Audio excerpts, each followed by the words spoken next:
6 मई 2014 बेंगलुरु के चिन्नास्वामी मैदान पर बेंगलोर और मुंबई के बीच करो या मरो का मुकाबला खेला जा रहा था। इस मुकाबले में बेंगलुरु की हार लगभग निश्चित हो चुकी थी, लेकिन मुंबई की जीत और बेंगलुरु की हार के बीच एबी डिविलियर्स आकर खड़े हो गए। उन्होंने अपनी जी जान लगा दी बेंगलुरु को जिताने की, लेकिन जसप्रीत बुमराह ने डिविलियर्स की गिल्लियां बिखेर कर उनको बाहर का रास्ता दिखा दिया। लेकिन इसी मैच में जसप्रीत बुमराह ने एक ऐसी गलती कर डाली, एक ऐसी गलती जिसको डिविलियर्स ने अपने दिल पे ले लिया था, एक ऐसी गलती जिसका खामियाजा उस दिन जसप्रीत बुमराह को इस प्रकार उठाना पड़ा था कि उनको अपने पीछे का पूरा खानदान याद आ गया था। जिस बल्लेबाज को दुनिया सलाम करती थी, जिस बल्लेबाज के गुणगान संपूर्ण विश्व करता है, उस मिस्टर 360 डिग्री को आउट करने के बाद जसप्रीत बुमराह ने अपने हाथ से कुछ इशारा करते हुए उनको कहा कि जाओ, तुम्हारी जगह मैदान में नहीं उस ड्रेसिंग रूम की सीट पर है। डिविलियर्स तो आउट हो चुके थे और बेंगलुरु की भी कहानी खत्म हो चुकी थी, लेकिन एक चीज बची थी और वो था बदला।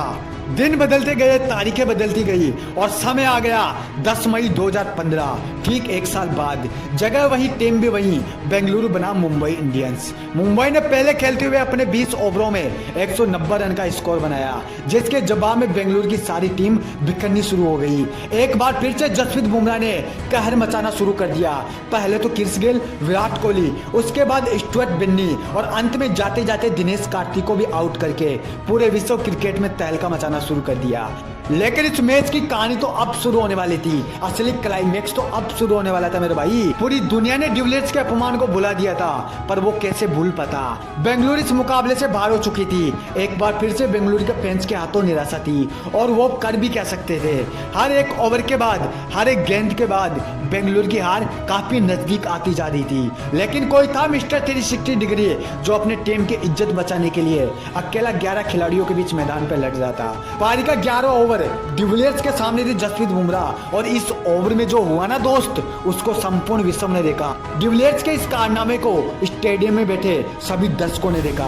पहली गेंद पर छक्का, दूसरी गेंद पर छक्का, तीसरी गेंद पर छक्का, बैक टू बैक 3 छक्के और अंत में 2 गेंदों पर 2 चौके के साथ एबी डिविलियर्स ने जसप्रीत बुमराह को उनकी असली औकात दिखा दी। अब हर एक ओवर के बाद खेल बदल रहा था। एबी डिविलियर्स ने अपना आतंक मचाना शुरू कर दिया था। पारी का 15 ओवर फिर से एक बार उनके सामने थे जसप्रीत बुमराह, लेकिन फिर से एक बार वही खेल, वही अंदाज, बैक टू बैक 2 छक्के और 2 चौके के साथ जसप्रीत बुमराह का खेल खत्म। एक साल पहले डिविलियर्स को आउट करने के बाद अपने हाथ से किया गया वो इशारा, डिविलियर्स का अपमान, बुमराह को सब कुछ याद आ गया था।